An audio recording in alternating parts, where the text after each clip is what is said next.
You have been carrying something that already ended, not in the world. In the world, the moment passed, the days moved forward, the calendar turned its pages without asking your permission. But inside you, in that quiet space behind your eyes, it still happens. It still happens while you pour your morning coffee and the thought arrives uninvited. It still happens when you are in the middle of a conversation and suddenly you are no longer there. You are somewhere else entirely, back in that place with those people feeling exactly what you felt then, as if no time has passed at all, as if the wound were fresh, as if it just happened this morning. Perhaps it is a relationship that broke in a way you never fully understood. Perhaps it is a decision you made or a decision someone else made that changed the shape of your life in ways you still grieve. Perhaps it is a failure that left a mark so deep you began to define yourself by it, to describe yourself through it in the quiet internal conversation you have when no one else is listening. Perhaps you cannot even name it precisely. You only feel it, a low, persistent pressure somewhere in the chest, a heaviness that arrives without warning, a tiredness that no amount of sleep seems to repair. You know what it is like to wake up already exhausted, not because of what the day ahead holds, but because of what the night kept replaying. This is not weakness, this is not a flaw in your character. This is one of the most human experiences a person can carry. The mind's stubborn, almost loyal insistence on returning to what hurt, as if looking at the wound long enough will somehow close it, as if thinking about it one more time, from one more angle, in one more possible way, will finally make it make sense. And so you return, and you return again. And the days pass not in the present where your actual life is unfolding, but somewhere in the past, in a place that no longer exists except inside the architecture of your own memory. What the wisdom traditions of the East have understood for thousands of years, and what modern human beings are only slowly beginning to remember, is this: the pain of what happened is real, and it was real, and you do not need to pretend otherwise. But the suffering that follows the long, exhausting act of reliving it again and again, of treating a memory as though it were still happening right now. That suffering is something different. That suffering is optional, not easy to release, not simple to walk away from, but optional. And understanding that difference, truly feeling it in the body, not just reading it as an idea, is where something begins to shift. If you have ever felt the quiet weight of a past that will not stay in the past, if you have ever wondered why you cannot simply let go of what everyone keeps telling you to let go of, then what follows is for you. Stay with it slowly. Let each word settle before the next one arrives. This is not a lecture. This is a conversation between your exhaustion and the part of you that already knows a quieter way is possible. If these words find you at the right moment, consider staying close. There is more gentle wisdom waiting for those who choose to walk this path with presence and intention. The first thing to understand, and perhaps the most freeing, is that nothing in this life was ever designed to stay. Not the good moments, which we desperately wish would last forever. Not the painful ones, which we desperately wish had never arrived. The Buddhist concept of impermanence, known in the ancient Pali language as anicca, does not describe a flaw in the design of existence. It describes the design itself. Everything that arises passes. Every season dissolves into the next without asking whether the trees are ready. Every wave that reaches the shore does so completely, fully, with absolute commitment. And then it returns to the ocean, and it is gone, and a new wave is already forming. The ocean does not mourn the wave. The shore does not hold on. When something painful happened in your past, it was real. It arrived with full force, it changed things, it left marks. But then, and this is the part the mind so often refuses to accept, it ended. The moment itself ended. What continues is not the event. What continues is the story your mind tells about the event. The vivid, emotionally charged reconstruction that the brain replays as though it were live footage rather than an old recording. You have been watching a recording and responding to it with the full physiological weight of a present tense emergency. Your body tenses, your breath shortens, your nervous system activates its ancient alarm systems, and all of this in response to something that in physical reality is no longer happening. There is a river near a small village that has been flowing for 10,000 years. The villagers who live beside it watch it every morning. They see the same river, the same banks, the same bend, the same sound of water moving over stone. But the water they are looking at today has never existed before and will never exist again. Every molecule is new. Every reflection is different. The river only looks the same. In truth, it is always, entirely, completely new. You are that river. The person who experienced what you experienced, that version of you existed in a particular moment, with a particular understanding, a particular level of strength, a particular set of beliefs about yourself and the world. That person did their best with what they had. That person is not who you are right now. Carrying their pain as though it belongs to the self you are today is carrying the grief of a traveler whose journey ended long ago, for a road you're no longer walking. This does not mean dismissing what happened. It means recognizing that you have changed, that life has continued its silent transformation even when you were not watching, and that the self who stands here now is something new. More worn in some places perhaps, but also deeper, more quietly resilient than that earlier self could have imagined. There is an ancient teaching that uses the image of two arrows. Life, it says, will shoot the first arrow. It will arrive without warning and it will hurt, a loss, a betrayal, a failure, a moment when the world did not hold you the way you needed it to. The first arrow is real and it is painful, and there is nothing to be done about its arrival. It comes as all things come, according to causes and conditions beyond your full control. But then, almost immediately, without even pausing to decide, most people reach for a second arrow and shoot it into themselves. They replay the moment, they revise it endlessly, they tell themselves they should have known better, should have acted differently, should have protected themselves more carefully. They create hypothetical versions of the past, and if only this, if only that. And they suffer inside those hypothetical worlds as though they were real. They blame themselves with a precision and a persistence they would never direct at anyone they loved. The first arrow hurt. The second arrow, the one you keep shooting, is what prevents the healing. And here is what matters. You are the one holding the second arrow. Not because you are weak, not because you enjoy suffering, but because no one ever showed you that you could simply put it down. You were never taught that the mind's relentless return to the wound was a habit, not a necessity. That it was something learned and therefore something that could gently and over time be unlearned. Think about what it would feel like to set that second arrow down. Not to pretend the first one did not land. Not to perform a cheerfulness you do not feel.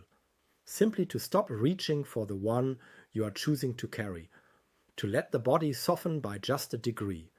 To allow the breath to move a little more freely. This is not a dramatic moment. It is a quiet one. It happens in ordinary seconds, in the space between one thought and the next, in the tiny pause before the mind reaches again for the familiar story. There's a story told of two monks traveling together on a long road. They came to a river crossing where a woman in fine clothes stood at the bank, afraid to cross. Without hesitation, one of the monks lifted her onto his back and carried her across. He set her down on the other side. She walked away without a word. The two monks continued on their journey in silence. Hours passed. Then, finally, the second monk could contain himself no longer. He turned to his companion and said, "How could you carry that woman? Our order forbids any physical contact with women." The first monk looked at him gently and replied, "I set her down at the river hours ago. You are still carrying her. How many rivers have you crossed since the thing that hurt you? How many hours, days, months, years have passed, and yet the carrying continues. Not because the weight demands it, but because the hands have forgotten how to open." Tomorrow morning, before you reach for your phone, before the day begins telling you who you need to be and what you need to accomplish, try this one small thing. Sit with your feet flat on the floor, place your hands open in your lap, palms facing upward, fingers relaxed, not holding anything, and breathe. Just breathe. Let the openness of the hands be a physical message to the mind. I am not carrying anything right now. Right now, there is nothing I need to grip. Feel what that is like in the body, even for 30 seconds. Even if the mind immediately reaches for the familiar story again, the reaching is not a failure. The returning to open hands is the practice. There is an easing that begins in the palms and moves slowly inward. A quiet reminder that the body already knows how to release what the mind insists on keeping. And here is what the mind rarely admits. It is exhausted too. The part of you that keeps replaying the past is not your enemy. It is a frightened part of yourself that believes on some deep and unexamined level that if it stops watching the wound, something worse might happen. That vigilance is protection. That forgetting means being caught off guard again, so it stays alert. It runs the footage again. It scans for every possible angle of danger. It is trying, in its limited way, to keep you safe. You do not need to fight it.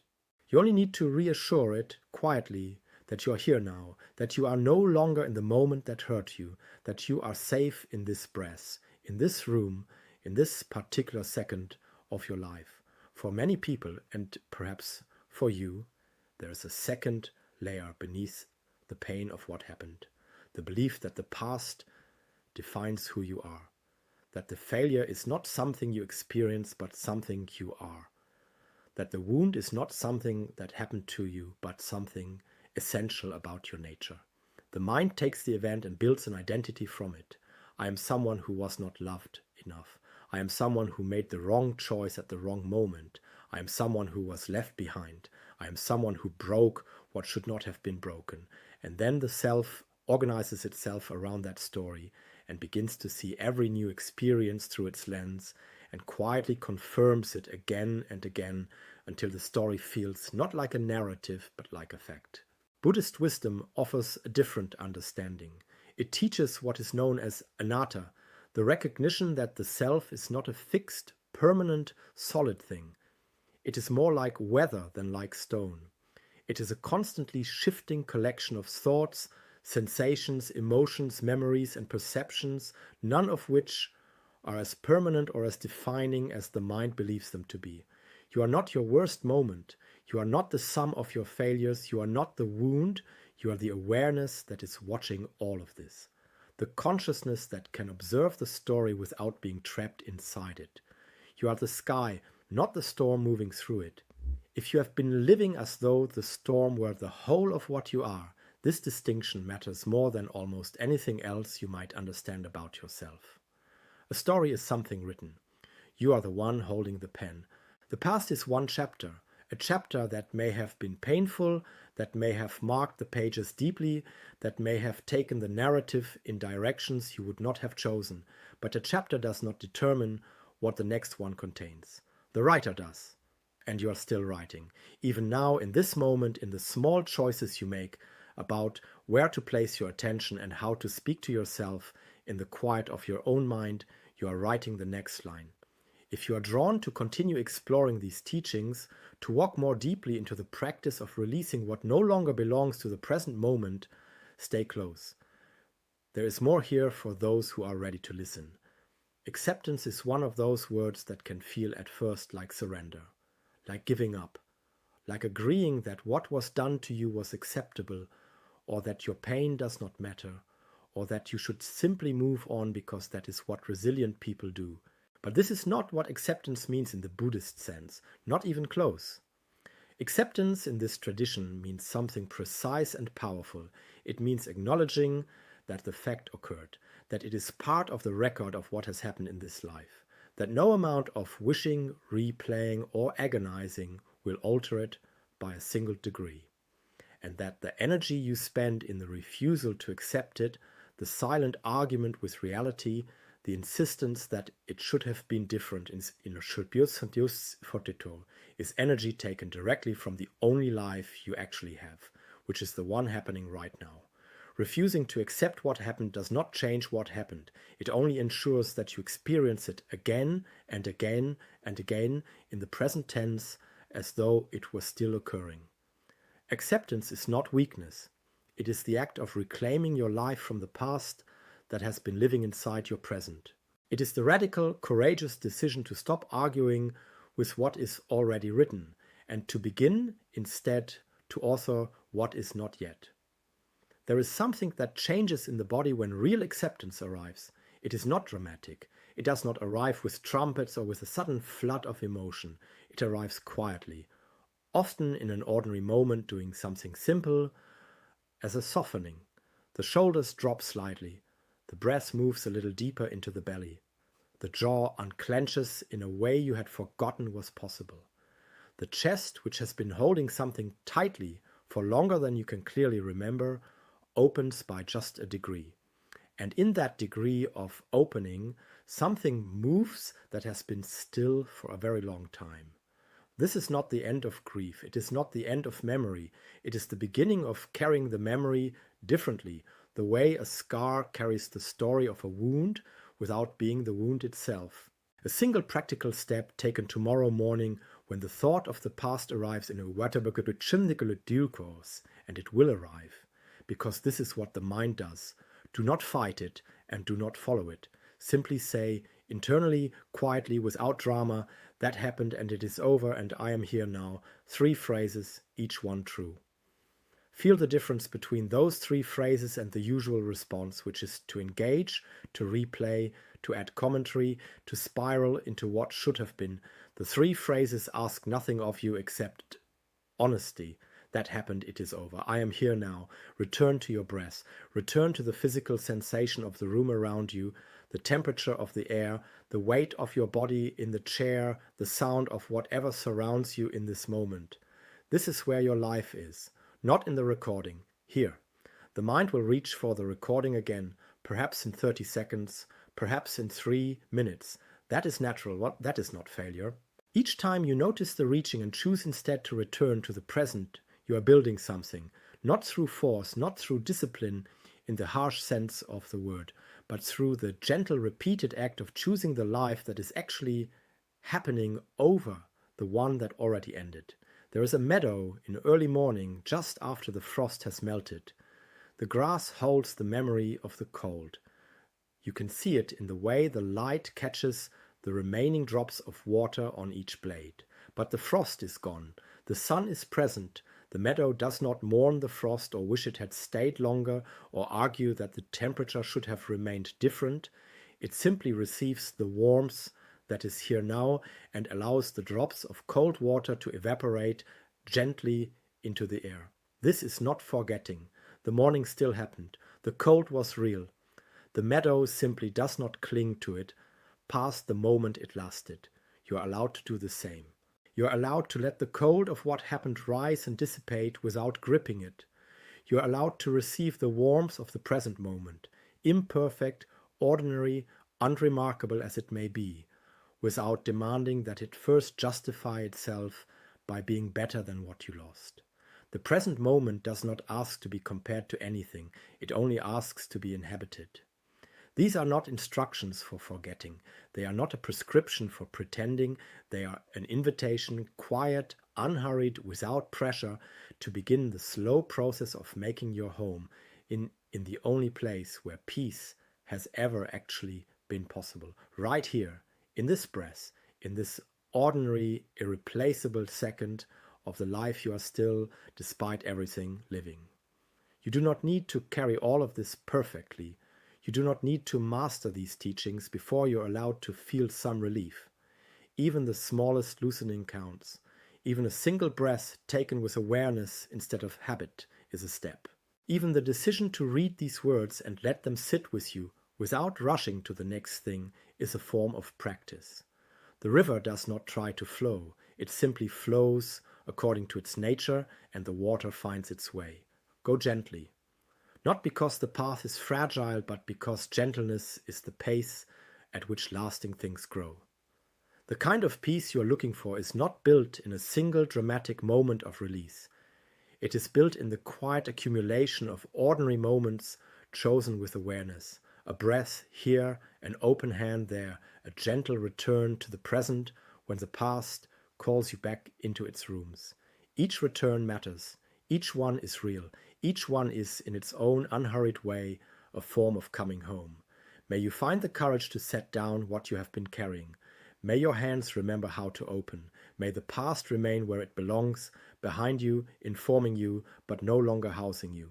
And may this present moment, with all of its ordinary, unremarkable, quietly sufficient beauty, be enough. If these words have opened something in you, even a small window, even the faintest movement of air, there is more gentle wisdom here waiting for you, and you are welcome to stay.